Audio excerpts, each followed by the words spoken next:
अस्सलाम वालेकुम नाजरीन। शहबाज शरीफ साहब से इस्तीफ़ा लेके कौन सी अहम शख्सियत को वज़ीर आज़म बनाया जा रहा है।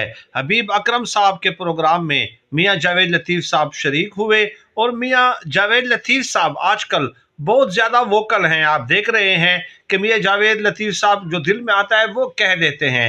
चुनाचे मियाँ जावेद लतीफ़ साहब ने कहा कि नवाज शरीफ साहब चौथी बार वज़ीर आज़म बन रहे हैं। हबीब अकरम साहब ने पूछा कि क्या इस मुद्दत में या अगले इंतखाबात के बाद नवाज शरीफ साहब वज़ीर आज़म बनेंगे, तो जावेद लतीफ़ ने बात को गोल मोल कर दिया और कहा कि बस वो वज़ीर आज़म बन रहे हैं, चाहे इस बार बने चाहे अगली बार बने।